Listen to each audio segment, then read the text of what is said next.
سفر میں سنت نفل پڑھ سکتے ہیں یا نہیں؟ سفر بھائی کئی دفعہ بیان کر چکا ہوں، دو طرح کا ہوتا ہے. ایک ٹریول کرتے ہوئے آپ جا رہے ہیں یہاں سے لاہور جا رہے ہیں ٹرین میں، تو ایسے موقع پہ تو صرف فجر کی 2 سنتیں پڑھیں اور وطر پڑھیں، باقی سنتیں چھوڑ دیں. لیکن اگر کہیں مقام پہ پہنچ چکے ہیں 12 دن کے لیے 10 دن کے لیے، تو ہیں تو مسافر لیکن وہ مشقت بالکل ختم ہو گئی ہے، تو اب وہاں پر سنت موقدہ ہی رہتی ہیں. حدیث میں جو نبی صلی اللہ علیہ وسلم سے سفر میں سنتیں چھوڑنا ثابت ہے وہ ٹریولنگ کے دوران والی روایات ہیں. کیا بچوں پر کوئی نام بھاری پڑتا ہے؟ کچھ نہیں بھاری پڑتا، جو نام رکھو اچھا سا نام رکھو. مفتی صاحب بیان کے وقت کو تھوڑا مختصر کریں، لوگ بہت دور سے آتے ہیں مجھے دیتے ہیں کون ہے بھائی یہ. ایک صاحب بولتے ہیں کہ آپ عالم نہیں ہیں، آپ کے پاس جو ڈگری ہے وہ جعلی ہے، اور یہ بھائی جو مجھے عالم نہیں سمجھتا وہ بیان نہ سنے. کیا خیال ہے بھائی؟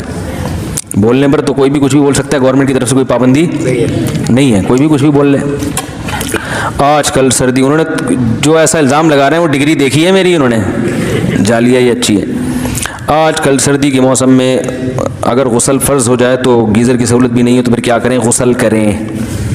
نماز چھوڑنے کی اجازت نہیں ہے، رات کو پانی گرم کریں چولہے پہ تمیز سے اور نہائیں. فرض نماز چھوڑنے کی اجازت کسی قیمت پہ نہیں ہے.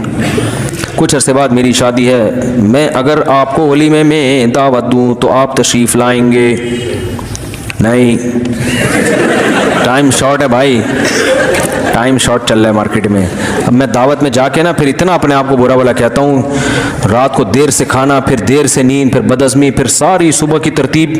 ان کے تو دعوت ہو گئی اور ہمارا بیڑا غرق ہو گیا اس سے، ایسی کی تیسی ہو جاتی ہے، سارا دن خراب گزرتا ہے، سارے کام رہ جاتے ہیں. تو بھائی جس کو بڑی محبت ہے یا تو وہ دوپہر کا، اب پھر دوپہر کو لوگ بلانا شروع کر دیں گے، جس کو بہت محبت ہے وہ بس محبت کا ویسے اظہار کر دے. ہاں بعض دفعہ لوگ نکاح پڑھانا چاہتے ہیں مجھ سے، تو اس کا ہم جو ہے نا، وہ بہت سارے لوگ ہیں جو نکاح پڑھوانا چاہتے ہیں، تو نکاح پڑھوانے میں تو کوئی ٹائم لگتا نہیں ہے.